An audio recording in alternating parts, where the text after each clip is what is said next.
Reklusyon perpetua o hanggang 40 taong pagkakakulong ang sintensya ng korte sa mga sangkot sa pagkamatay ng hazing victim na si Acho Castillo. Ang pamilya ng biktima meron pong panawagan. Yan ang pampagising na balita ni Camille Samonte. Guilty beyond reasonable doubt. Yan ang hatol ng Manila Regional Trial Court Branch 11 sa 10 miyembro ng Aegis Juris Fraternity na sangkot sa pagkamatay ng dating UST law freshman na si Horacio Acho Castillo III.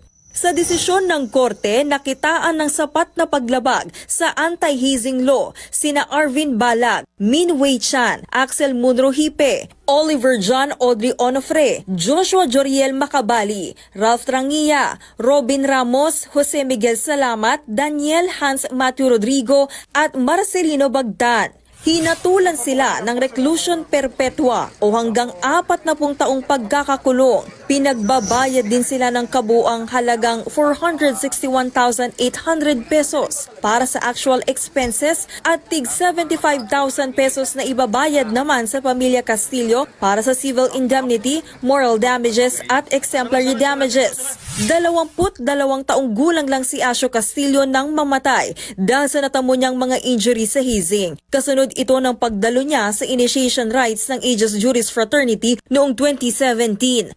4 na oras pinagsusuntok at pinadel si Acho hanggang mag-collapse at tuluyang bawian ng buhay dahil hindi agad nadala sa ospital. Kaya sa korte kanina, emosyonal pero tila nabunutan ng tinik sa dibdib ang mga magulang ni Acho. It's a long journey, 7 years. This is how we imagined it to be, na madadali namin ito dito. Those 7 years, I think for our son, it is worth it. You know, we all saw it from day one. We all had our doubts kung ano mangyayari. Sa kabila ng nakamit na hustisya, nanindigan din ang pamilya Castillo na may pananagutan ang UST at ang Dean ng Faculty of Civil Law na si Atty. Nilo Divina sa pagkamatay ni Acho. At this point, I would like to say that I'm holding University of Santo Tomas responsible for the death of our son. The Civil Law Department, the Dean himself, failed to protect our son.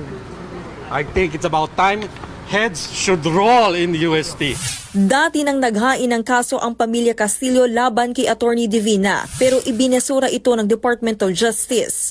Sa isang pahayag naman, inalmahan ni Atty. Divina ang pahayag ng pamilya Castillo at iginiit na hindi nagkulang ang UST at Faculty of Civil Law na protektahan ang kapakanan ng kanilang mga estudyante. Palagi raw prioridad ng universidad ang kaligtasan at kapakanan ng kanilang mga estudyante.